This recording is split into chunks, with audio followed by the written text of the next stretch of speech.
So I don't have a lot to add to Dr. Allen's comments other than we are working through them, both he and I. When you have tuberculosis, opportunistic infections, HIV, myocarditis, those are some of the most difficult, I think, terrain in infectious disease to try to cover. With the new terrain that particularly TB, OIs, and HIV throw in as far as new pharmacotherapy, it should be your most challenging exam that you've had in ID. This week is going to be, I hope, a welcome reprieve from the past couple weeks. Today and tomorrow we're dealing with what I consider fairly straightforward terrain, and that's skin and soft tissue infections today, and then bone and joint infections tomorrow. As far as pharmacotherapy goes, we're back into the realm of agents that you're familiar with already, and organisms that you're familiar with already. A surprise for this week for Thursday and Friday is that instead of having our typical case conference where you work together in groups, we're actually going to have a mini lecture for each of the days, brought to you by yours truly. And this is in part because of the shortened week that we have this week with the exam on Monday. We're going to be talking about herpes medications. You don't get that in any other section of ID therapeutics. The pharmacotherapy for those is relatively straightforward. And so just plan on being there. Yes. So should everybody be there for both days? Is that Just come when you're assigned. That'd be a good question. Yep. So I get to deliver the same material twice. Yeah. But yes. Still having a quiz? We are still having a quiz. All right. Want to keep things consistent. All right. Group quiz also?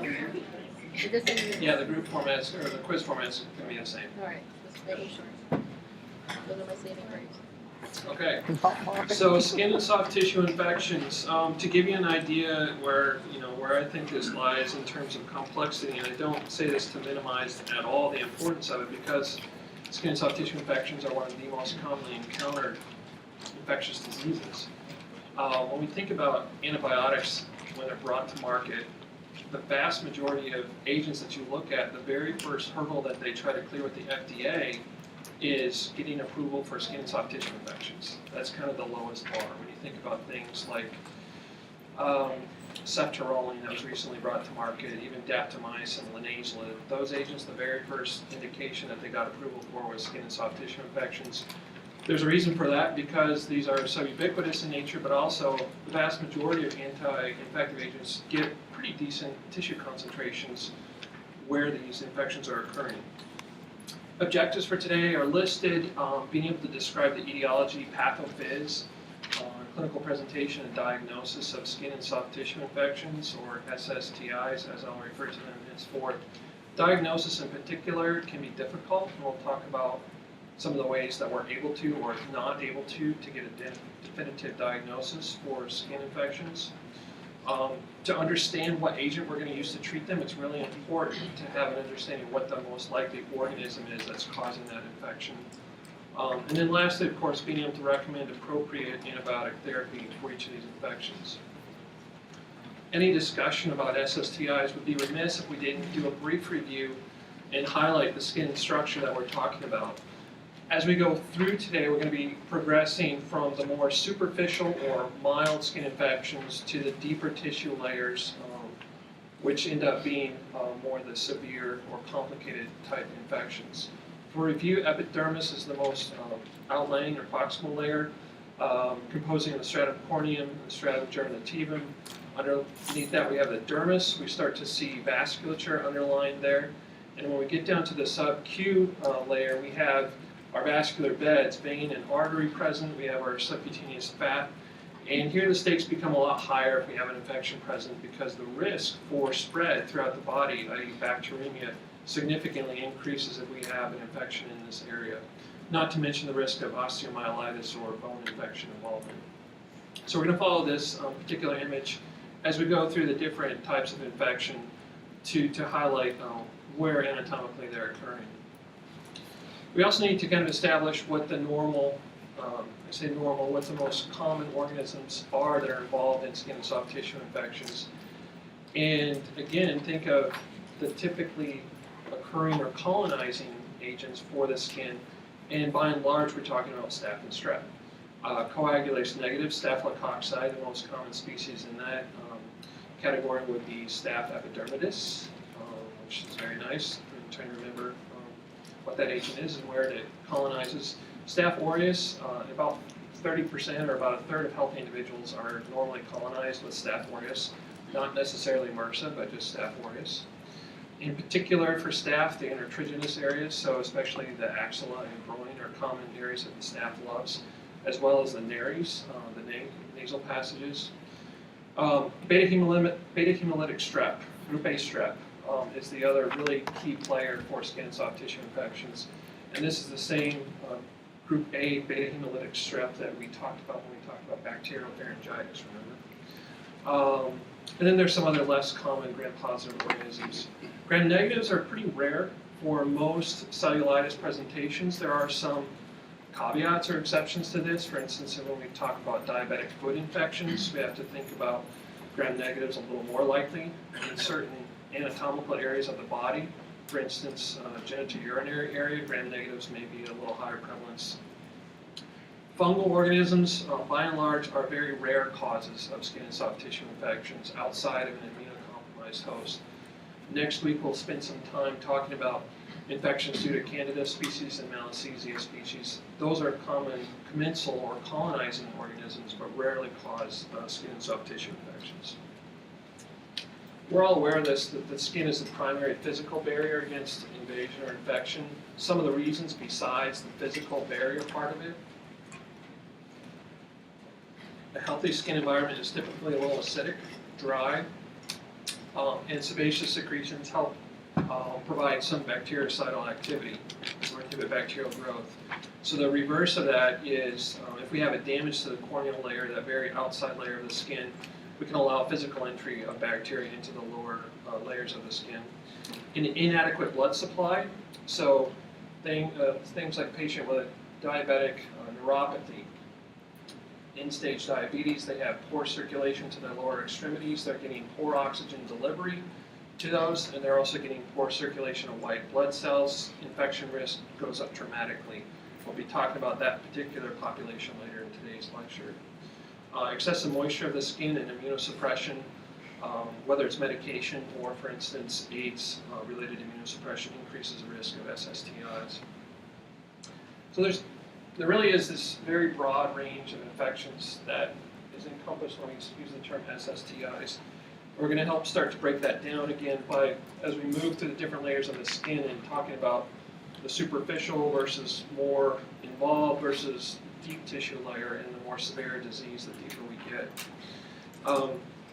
In talking about the different SSTIs, there's different categories that we can apply that are helpful sometimes to remember which type of infection we're talking about.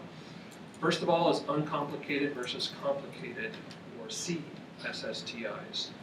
Complicated infections are those that have multiple organisms involved, typically a deeper tissue layer involvement, not just the very outside epidermis or dermal layers, or immunocompromised individuals. These are patients that may have to be more like on IV therapy and admitted to the hospital versus an uncomplicated, which might be just a straightforward, maybe just a single abscess or just plain cellulitis that we could manage in the outpatient setting.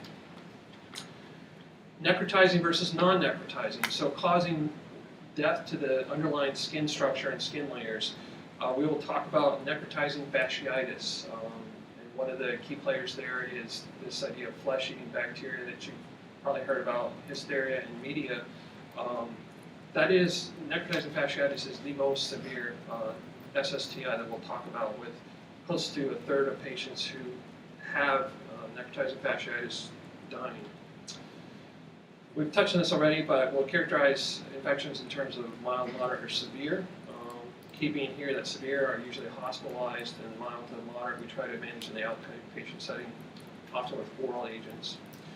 And lastly, and I think when we're talking about cellulitis itself, which is the most common skin and soft tissue infection, differentiating whether an infection is purulent or non-purulent. By purulent, we mean it is pus form. Hence the beautiful graphic on this page here. And this really is a key understanding to know when we use what type of antibiotic, particularly for treating cellulitis. Beyond the scope of today's lecture, there's emerging data over the past 5 years that shows for simple skin and soft tissue infections that just, in essence, have a single abscess. They've done studies putting patients, after having had their abscess drained, randomizing them to either placebo or cephalexin.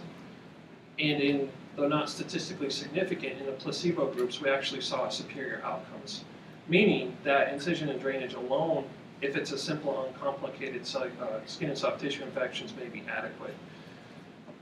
It's really, really, really difficult to penetrate antibiotics into abscesses. They're an acidic environment. It's a lot of protein, a lot of dead bacteria and neutrophils present.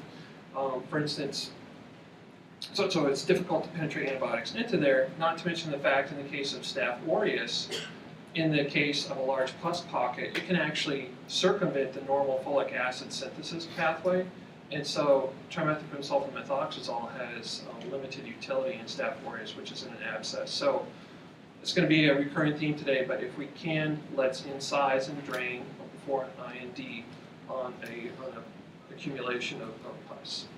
So the Latin, where there is pus, let it out. That is so true when we're talking about skin and soft tissue infections. Epidemiology, one of the most common infections, whether it's cellulitis or we group them all together as a whole, inpatient and outpatient settings. There are different bacteria involved in healthcare versus community-acquired. High volume of patients that receive care in the outpatient setting annually for skin and soft tissue infections. But one thing that we saw over the past couple decades was this rise in the frequency of outpatient SSTIs, particularly with emergency room department visits. Particularly in the early 2000s to the mid 2000s, we saw a significant increase not only for community-acquired SSTIs, but admission to hospitals. And the question is, why the increase that we saw over this time period?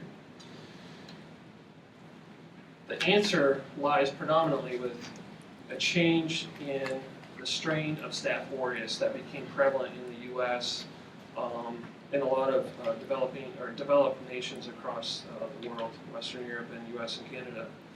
And I don't know if Dr. Allen has talked too much about community-acquired MRSA, but it's really important to understand how this particular phenomenon has impacted subsequently what we use to treat skin and soft tissue infections. So this is obvious. We know this. Staph aureus is a gram-positive. Cocci, it's the most virulent of all the staph species that cause human disease. We're well aware of MSSA versus MRSA. Just to remind ourselves the mechanism of methicillin resistance, on the top of the image we have MSSA. We have a normal functioning penicillin binding protein, which performs two functions. It performs transglycosylation, which is the linking together of these N-acetylglutamine and N-acetyluramic acid. So our lengthening chain here, as well as a transpeptidation step, or the cross-linking of these two chains. So that's what the penicillin binding protein normally does. Beta-lactam comes in and inhibits specifically the transpeptidase step here, so the cross-linking. MRSA, on the other hand, of course, produces this altered penicillin binding protein, or PBP2A, which is able to continue transpeptidation even in the presence of a beta-lactam agent. It cannot do the transglycosylation, so it has to hijack a normal PBP2 here to perform that step of it.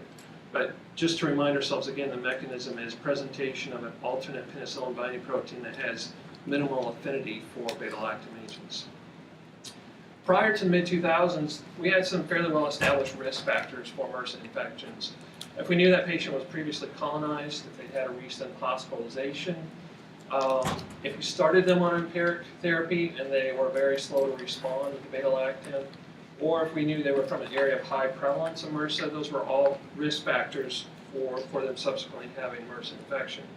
The problem is that in the mid-2000s, we saw this surge in community onset, so people without these historical risk factors were suddenly presenting with Staph aureus, specifically MRSA, as the causative organism. Subsequently, having done some epidemiological studies, we find that this outbreak in the mid-2000s and the early 2000s was more common in people who had frequent close contact or who shared personal items. So prison inmates, injection drug users, individuals involved in contact sports, whether that's minor league, local high school teams, or even professional teams, as well as children. Some of the differences that we noted with the community-acquired, or CA-MRSA, that it causes infections in patients that didn't have those historical risk factors we talked on in the previous slide about. This was an entirely different strain that was suddenly becoming the predominant strain in the outpatient setting, the USA 300, that contained a different genetic makeup, including this PBL, or Panton-Valentine leukocidin virulence factor that's associated with, as well as skin and soft tissue infections and necrotizing pneumonia. So here's one of the examples. I don't know if anyone's familiar with this story. I find it kind of interesting. This was published in the New England Journal of Medicine in 2005. One of the quintessential kind of descriptions of the infection control process that has to occur to minimize MRSA outbreak. In the fall of 2003, the football team, the St. Louis Rams, had an outbreak of community-acquired MRSA, and they called the CDC to come in and try to help them figure out what was going on, why they were having this sudden surge, and what they could do to stop it. Some of the ick or ew practices were that the CDC found sharing of towels during practices and games, up to 3 players using the same towel, lack of proper hand hygiene by trainers, who are bandaging up and taking care of the players, and lastly, infrequent showering prior to using a communal whirlpool. And when they actually started looking down at different play patterns for the team, they found that offensive and defensive linemen, the linebackers, had the highest risk. And when you think about individuals who have frequent contact with the same individuals on opposing sides of the line, it starts to make sense how transmission can occur. And this was, I just found this interesting because this was a New England Journal of Medicine when we're talking about a pro football team. But they actually looked at the player-by-player basis and found the initial infections occurring in the red and the blue individual, and then subsequent transmission to opponent on the other linebacker side. And there was actually transmission to a different NFL team. I've never heard what that NFL team was, not just scrimmage play within the Rams themselves, but really highlighted this idea of needing to interrupt the transmission cycle by having good contact precautions, whether it's sick patients in the hospital or making sure we're performing adequate hygiene and not sharing communally organisms. When we're talking about CA, community-acquired MRSA, if we can, it's really important to culture the lesions to know what the sensitivities are. One of the caveats to that is when we talk about cellulitis, often we don't have a culturable source. But if there's an abscess present or pus present, ideally we want to culture that. Some things we know in general is that community-acquired MRSA has a better sensitivity profile to non-beta-lactam antibiotics than nosocomial strains do.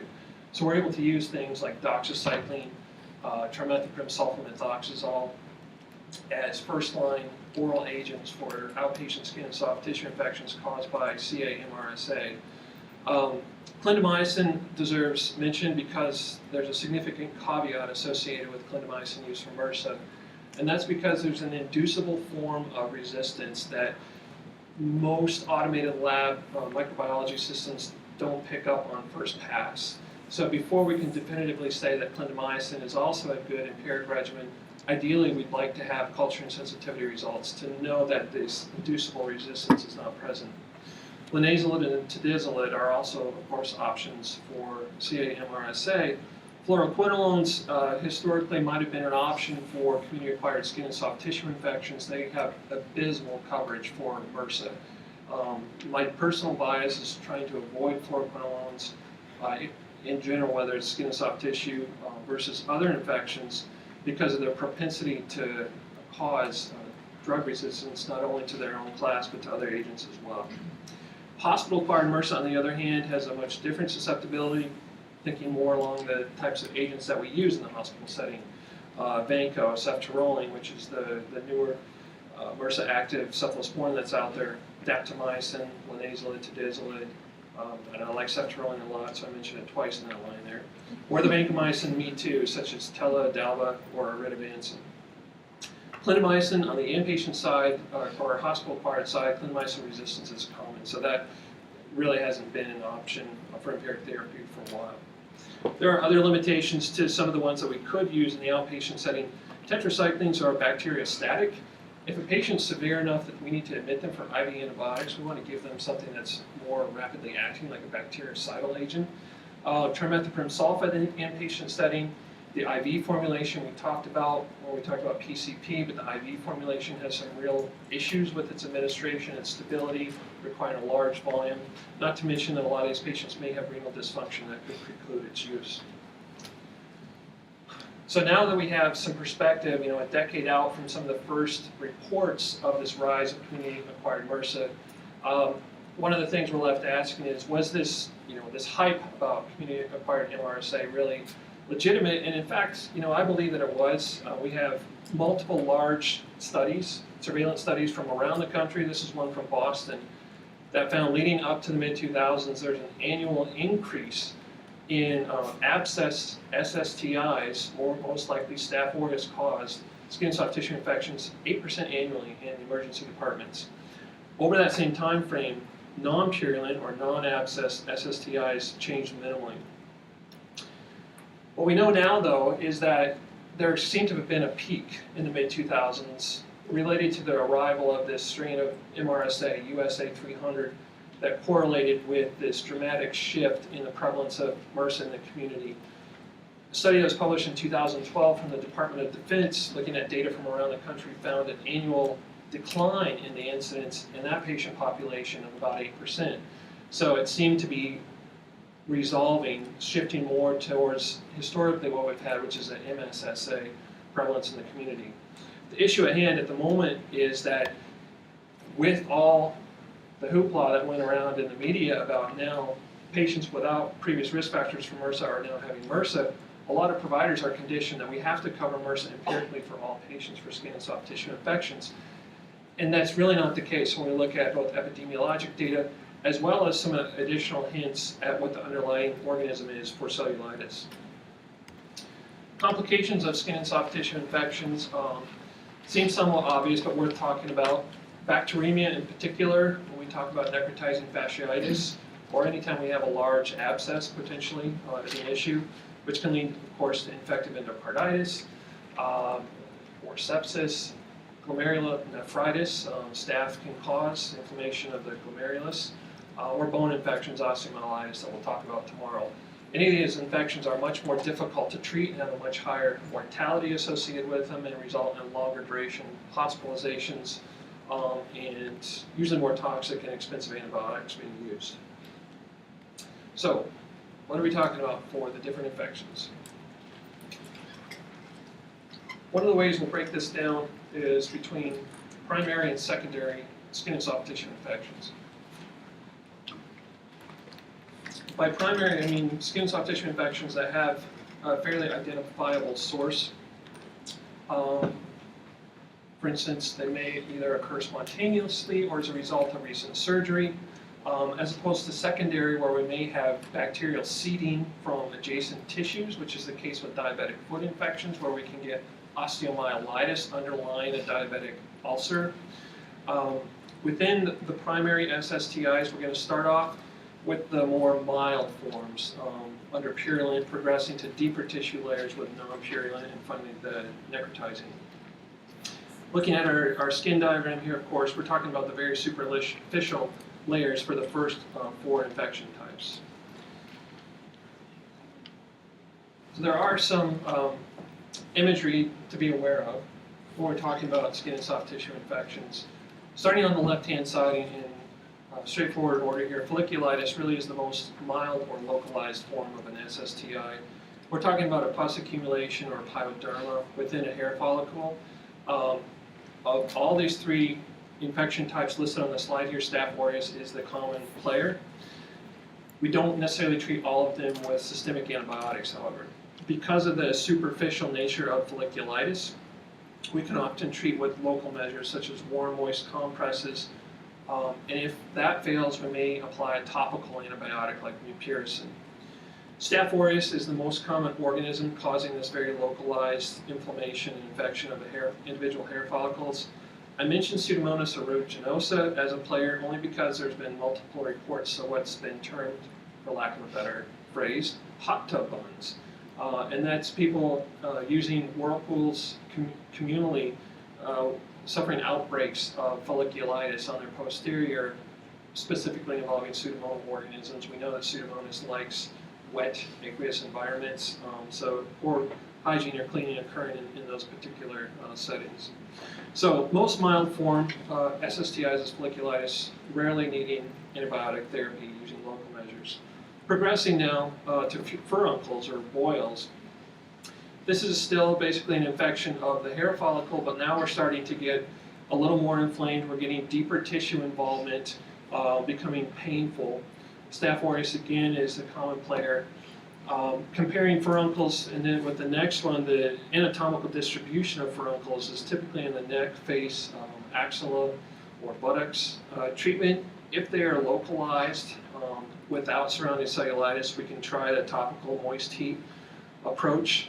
However, if there's surrounding cellulitis with indications of systemic infection symptoms, we may need to go to systemic antibiotics. We'll talk in a minute about people who have recurrent furuncles and how we may need to decolonize them to prevent future recurrent infections. Progressing of these three to the most severe would be carbuncles. So this is a grouping of furuncles together. We get now penetration through the dermis and into the subcutaneous layers. We may have multiple abscess with communicating tracts between these carbuncles. Staph aureus, again, is the agent to think about. Anatomical distribution, back of neck, the back or the thighs, often presenting with signs of an infection going on, such as fever, chills, and malaise. This is a situation where most of the time we definitely would use systemic antibiotics if somebody presented with these symptoms of infection. Mentioning the fact that we often have abscesses present, here's an opportunity where we'd like to incise and drain if we're able to get some culture data. So for patients who have recurrent skin and soft tissue infections like recurrent furuncles, there's some data supporting the fact that if we decolonize those patients, try to get rid of their normal flora of pathogenic bacteria, we can decrease the incidence of these recurrent infections. One of the first things we want to do, of course, is treat their current infection, but to prevent either transmission to other patients or recurrent infections in that individual. They seem like common sense things, but you'd be surprised how often this gets missed. The idea, again, when we're talking about skin and soft tissue infections, in particular Staph aureus, trying to prevent contact to additional individuals with contaminated items.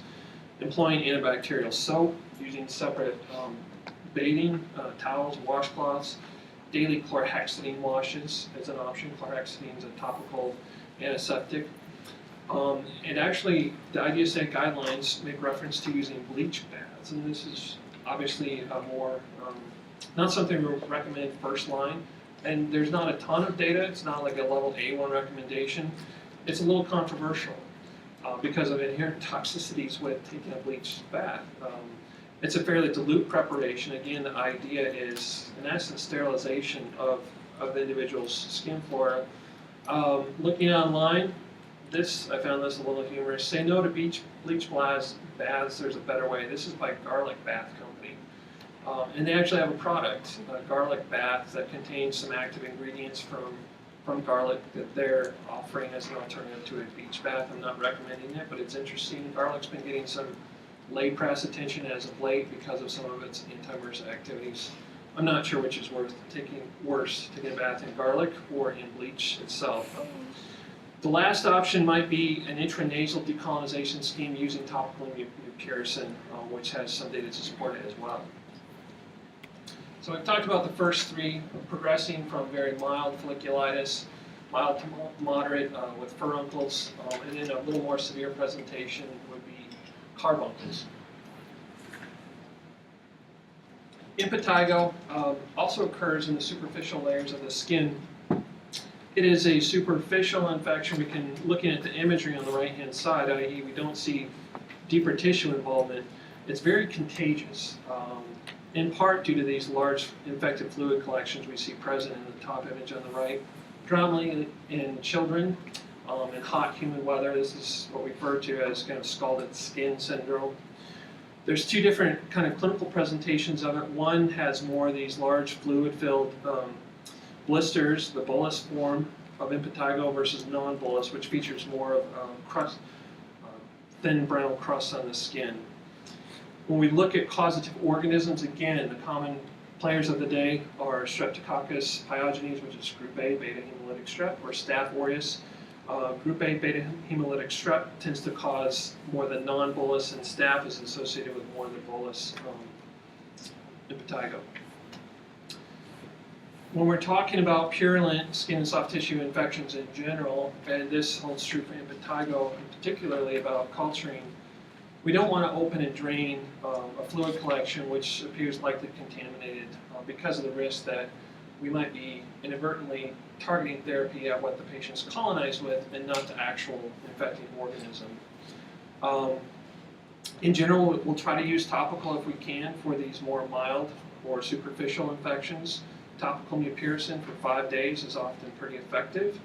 But if it's a more widespread infection or deeper layers of the skin, we may need to go oral and treat for 7 to 10 days for purulent skin and soft tissue infections.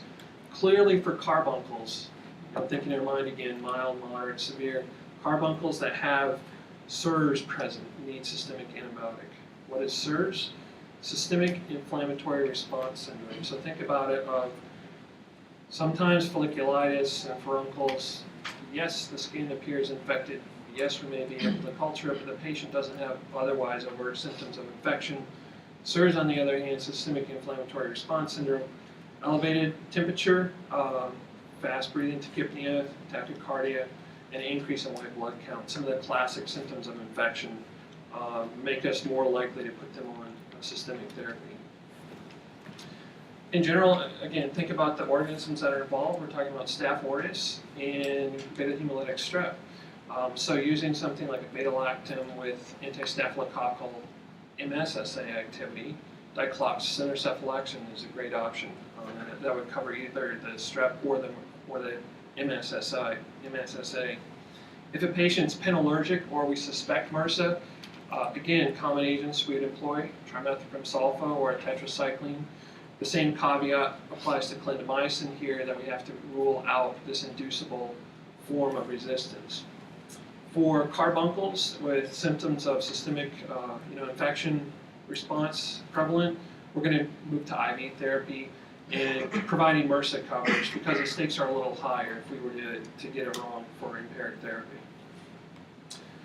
For your ease in studying and putting this all together, I've included some tables throughout today. Mild infections, again, refers to more like isolated folliculitis or isolated furuncles. Moderate would be furuncles that perhaps have surrounding cellulitis or carbuncle without systemic inflammatory response syndrome present. For the penallergic, you can see that we can use macrolides or clindamycin, may be an option. For community-acquired MRSA, as we've talked about again, and there's some repetition involved with today's pharmacotherapy because, again, it's primarily we're talking about group beta hemolytic strep and Staph aureus. So that's the more superficial infection types for skin and soft tissue. Let's move into the non-purulent, deeper tissue layers. So now we've progressed past the epidermis and we're moving down into the dermal layers. Stakes are beginning to get a little higher. Again, we're now involving tissue layers that have terminal vasculature in it, so potential for bacteria spread, bacteremia is a little higher here. We'll talk about Erysipelas, one slide. It's a much less common, non-purulent type of skin soft tissue infection than cellulitis, which is really the bread and butter and probably what most people think of when they think of skin and soft tissue infections. Erysipelas, one of the things that differentiates it from cellulitis that we'll talk about in a moment is it has a very clear demarcation between the infected tissue and the adjacent healthy normal tissue. Its distribution across the body often is on the face or lower extremities as opposed to cellulitis, which can kind of occur anywhere in the body. Characterized by this bright, really bright red, often painful lesion on the face. Fever and leukocytosis often accompanies. Who gets infected with it? The very young and the very old, generally. Some of the underlying risk factors are noted there, and those would be applicable to more elderly individuals. Venous stasis, lymphedema, obesity, diabetes, or alcohol use. Unlike the previous 4 infections that we talked about, this has strep as the most common player here. Non-beta hemolytic strep are much less common, as is Staph aureus. So this is predominantly a disease caused by beta hemolytic strep. As a result, the treatments that we use are going to be beta-lactam focused, so penicillin, like we used for group A beta hemolytic pharyngitis. Group A beta hemolytic strep has exquisite activity still to penicillin. If the patient is allergic to penicillins, we can use clindamycin. In this case, we don't have to worry about the inducible form of resistance because this is strep, not staph. Cellulitis, though. I would say it's the most common skin and soft tissue infection that we're going to encounter, involving the deeper layers of the skin now. 2 common players, and we'll talk about, here's one of the tricks that we can use as we go through cellulitis and differentiating between, is this strep or is this staph causing the skin and soft tissue infection? If we look at the image in the prior slide one moment more, and we'll look at some other images of cellulitis, what can we culture on this image here? There's really no obvious exudates. A superficial skin swab is not going to tell us anything. It's going to tell us what the patient's colonized with. And we don't do biopsies of non-purulent skin infections to determine what the organism is. So a lot of therapy, if we don't have a pus source, is going to be empiric, broad coverage that we're going to start off with in the absence of definitive data. So it comes back to this issue of, is it beta hemolytic strep or staph, because there's differences in the agents that we can employ. Risk factors for cellulitis, as we've talked about, what causes skin to be more fragile, obesity, percutaneous damage, whether that's trauma or recent surgery, lymphedema as well, and immunosuppressed individuals, we've talked about that. Foreign bodies such as IV catheters provide a ready access of colonizing organisms to the lower levels of the skin. Epidemiology, I'm going to kind of scoot over this for cellulitis. We're aware that it's a high volume infectious disease. Gram-positive organisms far and away predominate as far as causing disease here. But when we look at some anatomical differences, as we will in a couple slides, we might have to think about gram-negatives, for instance, in the GU area, as opposed to the rest of the body. The clinical presentation, unlike the Erysipelas image that I showed you, often is a diffuse redness. Lower extremities are very common, although it can occur literally anywhere in the body. Poorly defined margins, and when we look at the 2 images on the right, if you look at the lower image, you can see that the provider is actually drawn in ink, and this is kind of a common thing to do around the margins of the cellulitis, and then they'll monitor day after day to look for reduction or expansion in this zone of redness beyond or contraction within the inked areas as a marker of, is the patient responding to antibiotic therapy. Symptoms that accompany this diffuse redness, again, this is non-purulent cellulitis. We don't have an obvious abscess or exudate to really culture here. Often people present with fever, chills, malaise. In more severe, we see hypotension, tachycardia, like we talked about previously. Obviously, having a recent history of trauma may increase the risk as well. Here's what I was talking about anatomically. Within the GU area, think about strep and gram-negatives as potentially more likely. Deep wound, we're going to start thinking about either facultative anaerobes or anaerobes in general. Fishmonger's disease is kind of interesting, if for no other reason than to pronounce this organism. It's a gram-positive bacilli. Erysipelas, Recurrent, for individuals who, that's their profession, that should It's high up on the differential for causative organism. People who have extensive healthcare associated interactions, long-term care, dialysis, we have to think about MRSA. But here's where we start to parse things out, is if this cellulitis is purulent, it is much more likely to be staphylococcal in etiology versus non-purulent. So the image we looked at on the previous slide of the two cellulitic legs, there's not purulence there. Those are more likely to be a strep presentation versus something that has abscess or pus present is more likely to be staphylococcal. When I say staphylococcal, it could be either MSSA or MRSA. That doesn't differentiate between the two, but it helps us parse out whether this is likely strep or staph. One of the reasons we are able to make this statement that non-purulent is more associated with strep versus staph is some data I'll show you on the next slide here. I can remember being in residency and depending on the infectious disease physician on staff for the month in the hospital, we would have fairly heated debates about what organism is most likely causing this patient's cellulitis in the absence of being able to culture things. And there wasn't a lot of objective data to inform the discussion. But this was a study that was published in 2010, I believe. What they did, they looked at hospitalized patients with non-purulent cellulitis. Because there was not anything culturable, they looked at some surrogate markers for strep infection.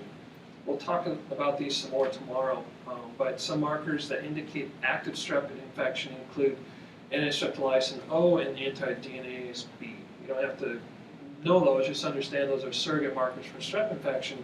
And they found that close to 3/4 of these patients with non-purulent cellulitis had active markers for strep infection. And when they looked at response to therapy, 96% of patients responded to beta-lactams, providing pretty strong evidence to the fact that non-purulent cellulitis is related to strep, not staph infections. IDE principles, obviously if we can, we want to get a gram stain culture. If purulent aspiration, we're able to do that. Blood cultures is an interesting thought. The yield is pretty low unless the patient has immunocompromised status. If we're concerned about Pseudomonas, for instance, or if it's an animal bite. But the low positive yield is well below 20% for our typical non-purulent outpatient presentation. Getting the blood culture has very low role. We expect to see increased white blood count, and obviously whatever antibiotic we put them on, we're going to do some lab monitoring as well. But overall, for non-purulent cellulitis, diagnosis is based on clinical presentation, not culture data. Common non-treatment, non-medication related common sense things. We talked about lower extremities are often involved.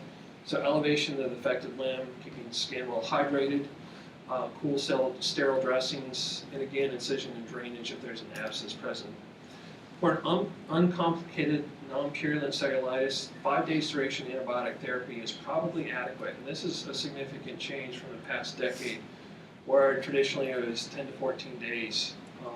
When you ask, any house staff or medical trainee, how long do we treat XYZ infectious disease? 10 to 14 days was usually a pretty decent answer, regardless of the infection.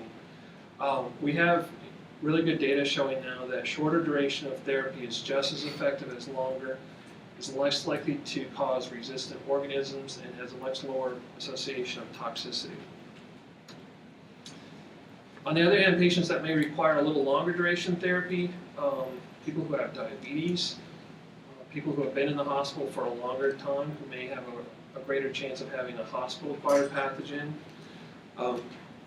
patients who are slow to respond to their empiric therapy, may have deeper-seated infections that need a longer duration therapy to eradicate the organism.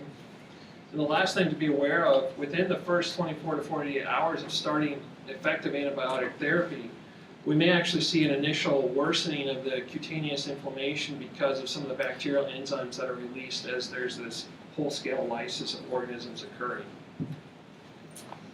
The treatment for mild disease, so this is a non-purulent cellulitis without abscesses present. Oral therapy using a beta-lactam listed there. Clindamycin in this case would probably be acceptable because again we're thinking more strep organisms. A moderate level of cellulitis, something that has deeper tissue involvement, may have some abscesses present. We have to start talking about whether we think penicillin alone or if we need to move to something like an advanced generation cephalosporin or cefazolin. For severe cellulitis, somebody with more than just a small localized skin involvement, but a large area perhaps with multiple abscesses, along with signs of systemic inflammatory response syndrome, may have to have empiric therapy, IV therapy administered, fairly broad spectrum. The question is, okay, so this is mostly for non-purulent we're talking about, particularly with mild. If there is an abscess present, we have to think about some staph, and if we think about staph, do we need to add MRSA coverage? If it's a severe type infection, clearly we're going to move to something IV-wise that has, like vancomycin, that has anti-MRSA coverage present. Orally, we could use something like trimethoprim sulfa or a tetracycline. The issue with either trimethoprim sulfa or a tetracycline is they don't have great strep activity as well. So things start to get a little murkier if we suspect staph involvement as well. Recall though that typically staph is going to cause a purulent cellulitis, so we might be able to get a definitive culture to help guide things. But in general, for non-purulent cellulitis, we're going to talk about the beta-lactam agents. And if a penicillin allergy, we can look at, for instance, clindamycin. So last, but clearly not least, on our talking about our primary SSTIs is necrotizing fasciitis, necrotizing skin and soft tissue infections.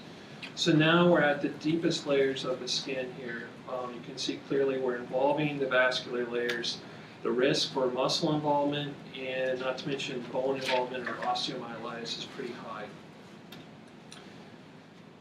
This is the highest mortality of any of the skin and soft tissue infections. Over a third of patients die with necrotizing fasciitis, in part because of how fast this disease can spread. Necrotizing, as the name implies, involves gross cell death, skin and tissue death and destruction in the deeper layers of the skin.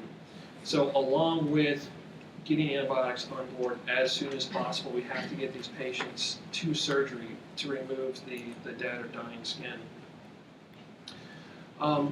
Different bacterial agents involved here.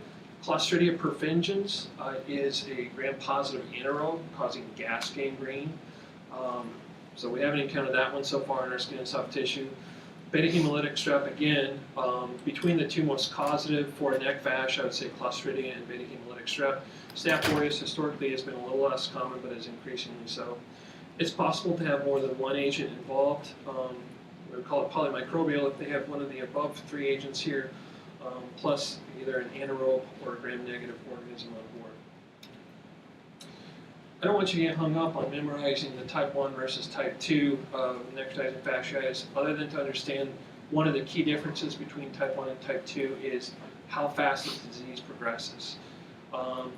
Progression of skin necrosis is about 3 to 5 days with type 1, which is still arguably fast, but type 2 has very rapid. Within 24 to 72 hours, we can see significant destruction of the lower skin layers, and this is what we refer to as the flesh-eating bacteria of necrotizing fasciitis. This is almost exclusively due to Streptococcus pyogenes. What this looks like, and for the, mental health of us all, I haven't included imagery of it, but the clinical presentation, we see redness of the skin, swelling, hot and shiny, progressing in color to purple and blue-gray in advancing stages. The color progression identifies or indicates death of the underlying skin layers when we get to blue and gray. We get fluid accumulations, these bullae present, associated with skin breakdown. We see frank gangrene. And then we can get thrombosis, and this is where things start to get really hairy. Blood clot formation in the underlying vasculature, so we get nerve death. They no longer have adequate oxygenation. patient loses sensitivity in those deeper layers, so they may not be aware if trauma is occurring to their skin or not because they can't feel anything there. With Clostridia perfringens involved, we may see subcutaneous gas pockets present. Because we're now involving vasculature beds, we can see rapid transmission of bacteria seeding throughout the body. So streptococcal bacteremia, for instance, is fairly common in this setting. Treatment involves, first and foremost, they've got to get surgery. The likelihood of curing this infection with antibiotics alone is very low. And surgery means debridement or removal of necrotic tissue layers down to viable skin. And often this requires repeat operations as the infection spreads. In addition to that, we've got to get them on pretty heavy guns antibiotics out the gate. We're going to use IV, of course.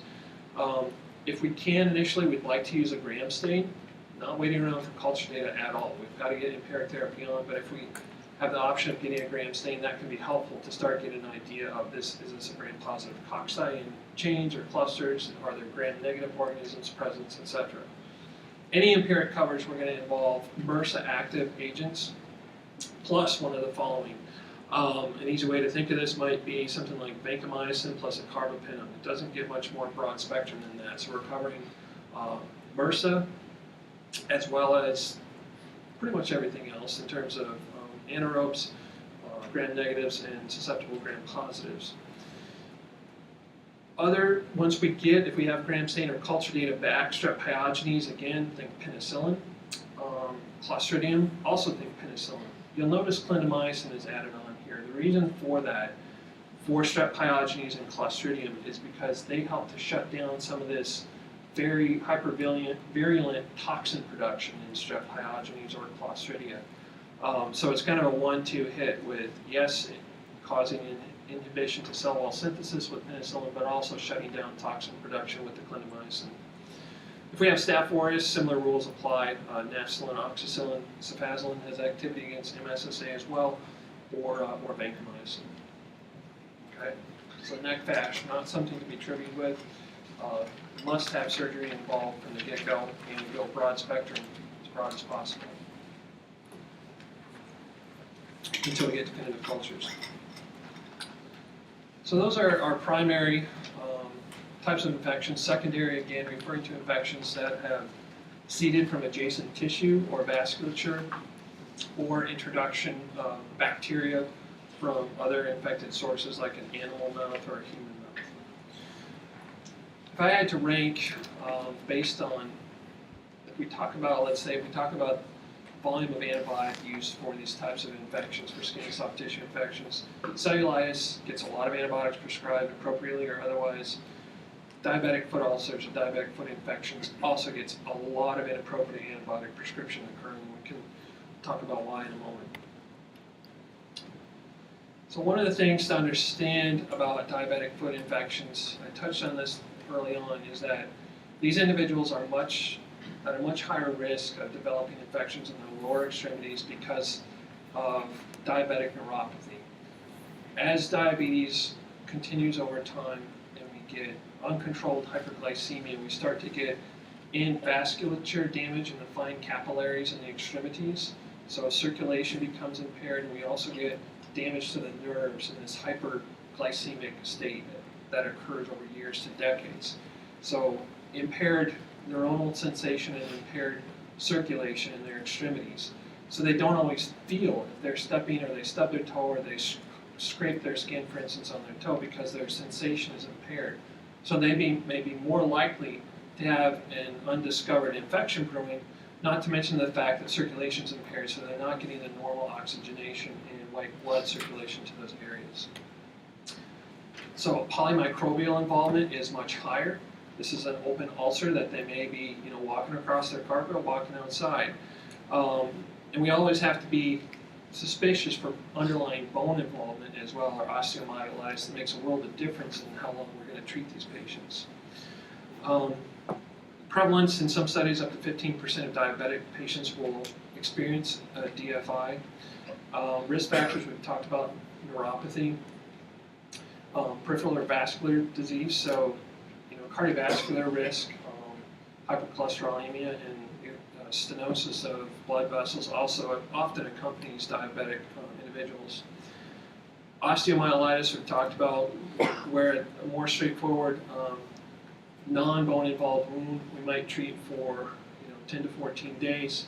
Osteo, it's 6 weeks of antibiotic therapy for most patients. Not to mention the risk of amputation for these patients. A lot of these patients have recurring diabetic foot infections, not necessarily in the same place, but again, these are individuals who have poor sensation in their extremities and poor circulation. So the risk for amputation due to bone involvement becomes very high. There's a variety of classification schemes out there. I don't want you to memorize or try to commit this to memory. What I want you to be aware of is that the severity of the diabetic foot infection is based on some findings, and this is useful from a stewardship perspective. When we try to have conversations with doctors about, hey, do we really need to have this patient on broad spectrum antibiotic coverage based on the severity of infection? And you can tell from this slide here, and this is Infectious Disease Society of America, their grading classification. You have to have 2 of this, the initial white bar here, to consider the wound as infected. Local swelling or erythema, local tenderness, local warmth, or purulent discharge. And then they go on, in part due to presence of systemic infection symptoms or size of the ulcer, to grade it as mild, moderate, or severe. One of the difficulties in assuring appropriate antibiotic therapy for diabetic foot infections is that empirically there's been this idea that diabetic patients are at a much higher risk for MRSA infections, and they're at a much higher risk for pseudomonal infections. So diabetic patients are more likely to have more frequent hospitalizations or healthcare-associated visits, which may increase their risk for MRSA. When we have an open wound on the lower extremity, with people getting in and out of the shower, going swimming, walking around, there's a much higher risk for a polymicrobial infection and for Pseudomonas to be involved. Pseudomonal coverage is not often adequate with a lot of typical cellulitis or other skin and soft tissue infection regimens. Guidelines that were published in 2012 state basically that for mild to moderate infection, as defined in the previous chart, and if they've not recently received antibiotics, think about gram-positive cocci, and think about some of our typical beta-lactam skin soft tissue agents. For a more severe infection, again, as defined in the previous slide, or those at risk for more resistant organisms, we have to go a little more broad spectrum than, say, dicloxacillin or cephalexin. How do we approach this MRSA? And I can't tell you how many times I've seen hospitalized patients with diabetic foot infections empirically. Throw them on piperacillin tazobactam and give them vancomycin, vancomycin. There's pretty good data showing now that if it's a mild to moderate infection and there's not a high prevalence of MRSA in the area, we don't need to empirically cover for MRSA out of the gate. What we mean by high prevalence, well, if we look at a facility's antibiogram, which gives the kind of the report card of sensitivity of organisms for that facility, if we have a MRSA prevalence of less than 30%, we probably don't need to empirically cover MRSA for that individual. Pseudomonas coverage is the other, and I think a little more pernicious issue, because we see piperacillin tazobactam or fluoroquinolones used so often for diabetic foot infections because of this historical concern about Pseudomonas. We have really good epidemiological data that shows that in countries like the U.S., as far as our latitude and in most climates that we encounter here, outside of these caveats, the risk of Pseudomonas and diabetic foot infections is less than 10%, versus almost 100% of patients with DFIs getting put on anti-Pseudomonal therapy. Risks, things that increase the risk for Pseudomonas, if there's a high local prevalence, if you live in a warm climate, or there's frequent water exposure to the feet. So clearly we have some occupations in Maine that have frequent water exposure to the feet, like lobstermen and fishermen. We don't have a high local prevalence otherwise, and we're not a warm climate for sure. I spent some time in southeast Alaska out there, And Pseudomonas was a much higher concern, not only for diabetic foot infections, but because it's rainy all the time. And any foot punctures or foot wounds, we often thought of Pseudomonas out of the gate. But for most people who don't have these risk factors, for DFIs, we don't have to consider Pseudomonal coverage out of the gate. So what do we use? Well, again, this is kind of echoing some common themes for the day. For mild disease, if we have methicillin-sensitive staph or streptococcal species, dicloxacin, clindamycin may be an option. Not as great for MRSA, we've talked about that. Cephalexin or amoxicillin, which brings in a little broader spectrum with its beta-lactamase inhibitor. Community-acquired MRSA, DFI, same rules apply as we talked about previously. We can use a tetracycline or trimethoprim sulfamethoxazole. There are some limitations to those, as I show. We've talked about previously, tetracyclines being bacteriostatic. And trimethoprim sulfa, you have to be cognizant of allergies, because sulfa is a common one, and renal adjustment. The other question, I didn't talk about this, but when we're using trimethoprim sulfa for skin and soft tissue infections, whether it's diabetic foot or whether it's a cellulitis, there's some discussion, or it's not clearly defined, is one double-strength tablet twice a day adequate, or does it need to be 2 double-strength tablets twice a day for adequate MRSA activity? The data that's out there, there's not a lot of studies that have been done about trimethoprim sulfa for MRSA, even though it consistently maintains great activity. Some of the data that's out there was from an IV drug abuser study in Detroit in the mid-90s, and they used the dosing of equivalent to 2 DS tablets, 2 double-strength Bactrim tablets twice a day. If the patient has adequate renal function, and particularly if there's a concern about bone involvement, I would recommend the higher dose to make sure we get adequate antibiotic levels and penetration. For more severe disease, moderate to severe disease, duration of 1 to 3 weeks for moderate versus severe infections is a longer duration, starting off with IV initially. Fluoroquinolones are not a great out of the gate agent, again, because they don't have great Staph aureus coverage in general. You can see some of the others listed there, sulfoxetine or ceftriaxone, amsulbactam, providing, we talked about on the previous slide, like amoxicillin and clavulanate, providing a beta-lactam plus a beta-lactamase inhibitor is a nice combination there. Ertapenem is getting increasing utilization for DFIs. It does not, it's a carbapenem, but it does not have significant pseudomonal coverage, so that's one of the potential limitations if you're thinking pseudomonas is involved. You'd want to put the patient on something like meropenem or peptaz that has good pseudomonal coverage. Tigecycline, it was a cool drug when it first came on the market, because now we had a broad spectrum agent that not only had good gram-negative coverage, but had MRSA activity as well. Post-marketing data, there's some problems with tigecycline. It's a tetracycline derivative, so it's bacteriostatic. For a lot of these diabetic foot infections, we don't need the ridiculously large spectrum of activity that it provides. And its GI intolerance is pretty darn lousy as well. So its utility is kind of waning overall. So that's that. Moving on to animal and or human bites. Animal bite wounds. This is an interesting statistic. I want to ask for a show of hands. How many of us have experienced a dog or cat bite in our lifetime? I had a dog bite when I was a kid, and it traumatized me forever. So I'm glad to know I'm not alone in this phenomenon. 80% of these are minor wounds, 20% require medical care, and about the same percentage go on to get infected. Dog bites are more common than cat bites, 60% versus 20%. And when we look at the causative organisms, there's kind of an interesting breakdown here. Pasteurella species, in the chart on the right-hand side, Pasteurella is a gram-negative organism, predominantly associated with cats, Pasteurella multocida.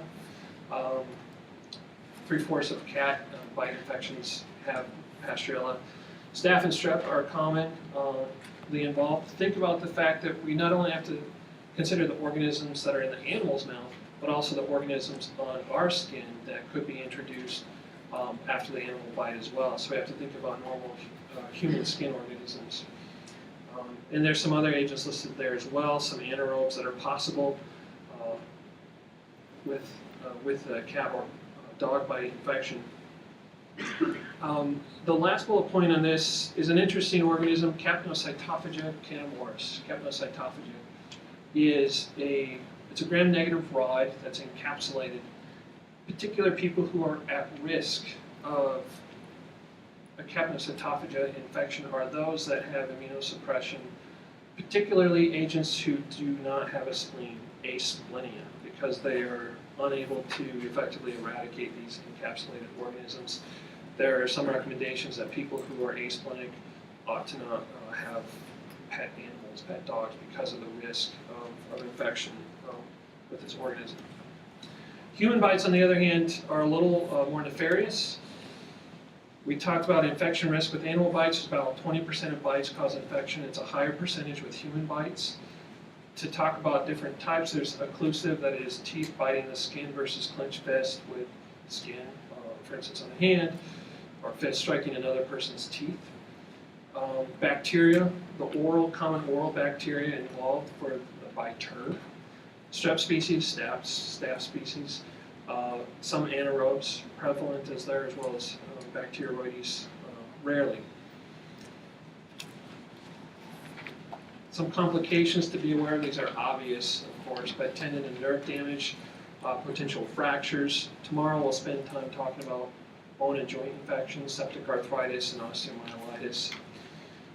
Treatment considerations are fairly straightforward as far as cleansing the wound. We have to keep in mind, though, does the patient have a recent tetanus administration, or do we need to give them a tetanus booster, as well as consulting our local public health office to determine if we need to provide rabies coverage if we don't know the rabies status of the animal who did the biting. What we use, though, for either animal or human bites is fairly similar. To help for ease of memory, first line, think of using a beta-lactam plus beta-lactamase inhibitor regimen, because that's going to provide good gram-positive as well as anaerobic coverage. So augmentin or moxiclav is really the first line oral agent. We can use amsulbactam for IV regimen as well. Doxycycline is an alternative for a penallergic patient. Again, it doesn't have great anaerobic coverage, and it's also bacteriostatic. For penallergic, we can use like a fluoroquinolone combination with clindamycin. Moxifloxacin is nice because it has greater gram-positive activity as opposed to levofloxacin or Cipro.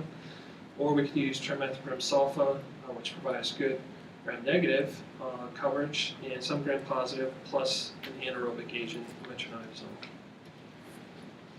So I wanted to close on this. I find this interesting. Often it's gloom and doom, and I know Dr. Allen in the first part of therapeutics, ID therapeutics, talked to you about the fact that this year, as opposed to many others recently, we've actually had a number of new antibiotics come to market that show some hope in being able to treat a lot of these increasingly resistant infections. In addition to new agents, and I always think of that quote I shared with you at the stewardship lecture about how creating new antibiotics is like providing a finer brandy to an alcoholic patient. We have to not only get new agents, but use the existing agents more wisely and circumspectly. Looking at MRSA treatment down the road, yes, we have daptomycin, we have these new vancomycin Me2s, we have tadazolid out there, the new linazolid. But we know, it seems like any other vancomycin, for instance, its days are numbered because we're having to use higher dose regimens in the setting of higher MIC values of MRSA. What's going on in that setting, vancomycin intermediate resistant Staph aureus, is we're getting this thicker peptidoglycan layer, making it more difficult for vanco to penetrate through to the active activity at the cell membrane surface. Daptomycin, also we're seeing decreased activity due in part to a similar mechanism that we see with Visa. So there's some individuals looking at, well, what if we use a combination of beta-lactam with, for instance, vancomycin or daptomycin? And at first blush, that seems kind of counterintuitive. We don't use beta-lactams for MRSA because we understand fundamentally beta-lactams don't have activity against this altered penicillin binding protein, PBP2A. But what we found is the following. I find this interesting.